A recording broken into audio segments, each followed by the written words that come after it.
Now that I'm up a little bit more close to you, I'm going to show you some proper throwing grip for the football. Um, you want to have, if I'm left-handed, so you want to have two. Since my hand's bigger, you want two fingers on the laces right there, and two fingers towards the back. Or if you have a smaller hand, you want to do three and get closer.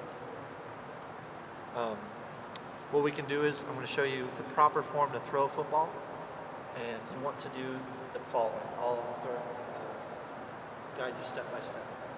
First, grip the ball. You want to have the other hand on the other side of the football, getting ready to throw.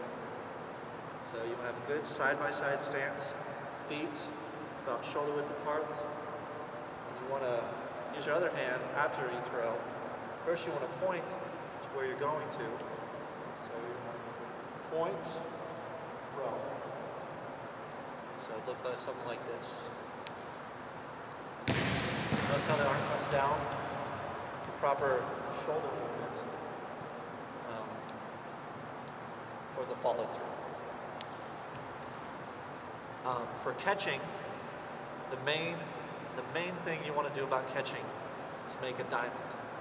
This way, you can catch the ball anywhere, or if it's coming down to you and you notice that it's going to be lower than your chest, you want to open your hands. So it'll fall something like this. So you catch the ball like that. When catching a ball, there's all sorts of routes you can run and catch the ball in football. Today we're not going to base our assessments off that, but just throwing and catching. If students go on to play football or even just have a backyard football game, they should know some of the routes. Some common misconceptions or mistakes that are made when throwing. Sometimes people will throw with a football like this, and it's like throwing. When you throw it, it's just going to spin like that and go all over the place, and it's going to be harder to catch for the receiver. Some people, when they catch the football, they let it just bounce off their chest.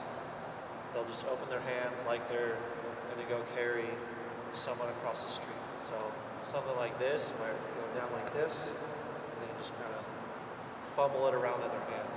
What'll happen a lot if you're playing football, if you have shoulder pads on, they're plastic, it's easy to just bounce off and go onto the ground, or even be intercepted by the other team.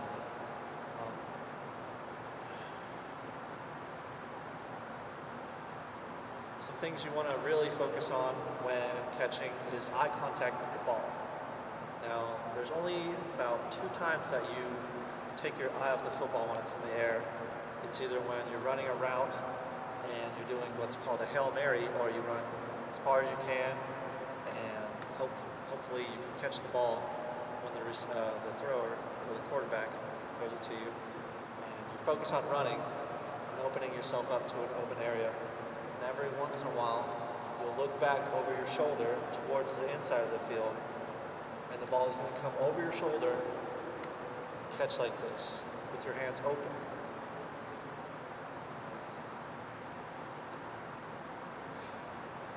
When you're throwing, you want to make sure that you also have eye contact with your target. Say if you're just throwing the football through a hoop or through a net, you want to still focus and make a pinpoint marker where you want to have that ball being placed, since accuracy is very key in throwing and receiving for that matter. Also, you want to make sure that you always follow through. It's one of the biggest things to get more distance and better accuracy. My follow through isn't very good, but I'm going to try and show you some good form, slow it down a bit. So I'm going to back up. Usually quarterbacks take a couple steps back up, throw the ball, and with this hand, I'm going to let go right here. It's the peak position you want to let go for optimum distance. So it's going to look something like this. And that way, you have a good trajectory of the football, and it will be easier to catch.